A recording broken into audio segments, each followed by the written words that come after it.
Looks pretty good. Quite good. Doesn't look like analog.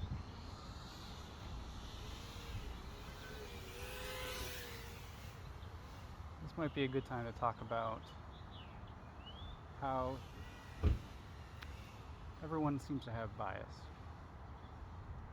I'm clearly biased towards this system at the moment, and I'm going to come out and say that.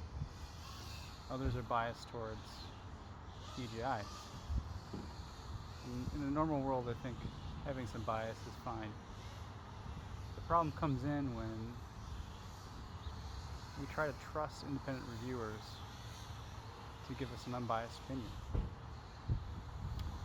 And I just don't think that's what's happening right now. Dog coming over to say hi.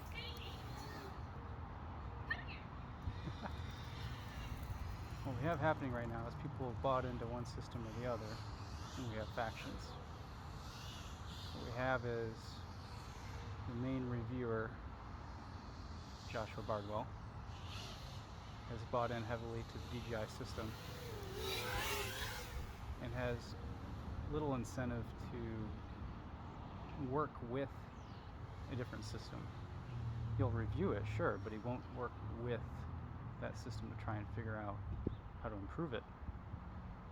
So, as an example, the OSD doesn't work very well on DJI. So what does Bardwell do? He compiles his own version of Betaflight that includes a warning element. That's fine. That's great. I mean, I would do the same thing. I really would. Is he doing anything like that for Shark Byte? No. And I think one reason might be he could say, well, my audience is all DJI and all analog, and no one's on Shark Byte. So why would I write any content for a system that no one's using? And there's a lot to be said about that. But I think one thing that's definitely happened is if you search for Shark Byte on YouTube to get an idea of the quality of the system, Josh's review shows up at the top by a 10-to-1 margin versus the next one. And the review does not paint a rosy picture of the product.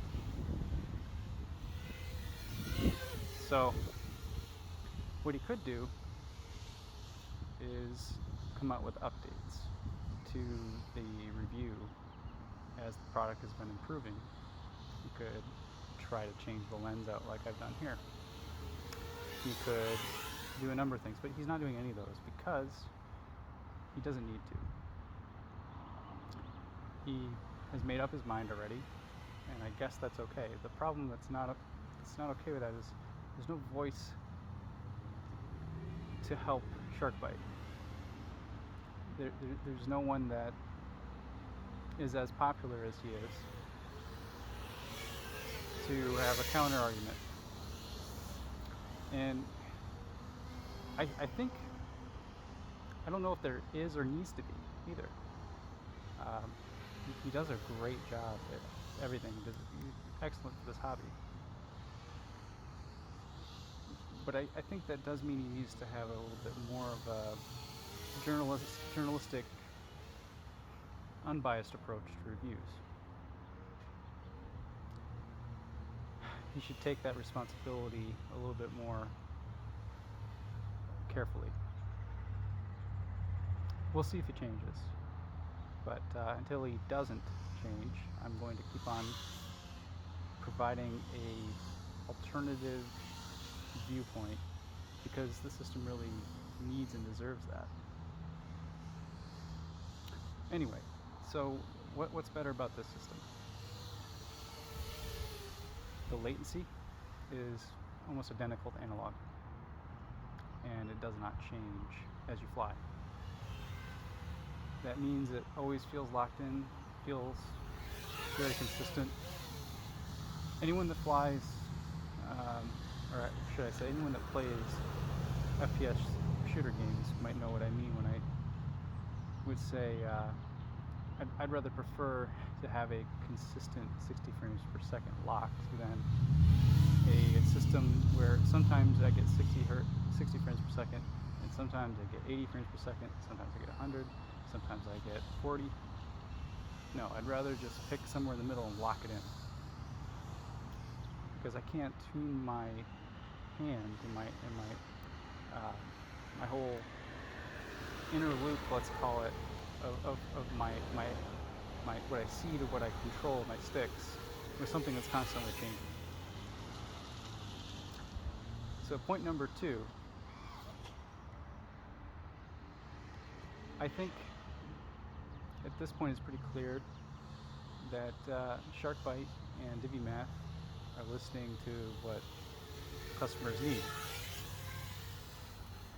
They're actively adding in improvements to Betaflight for MSP DisplayPort, and also to iNav for MSP DisplayPort. It will give us full OSD capability. The other thing that they're doing is adding a pip mode.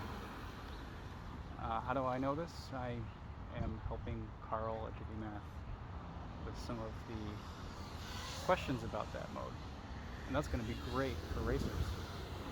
A pip mode is very helpful.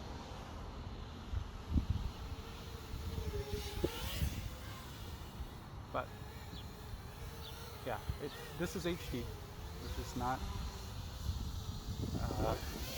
analog plus. Put a good lens in front of something. Garbage in, garbage out.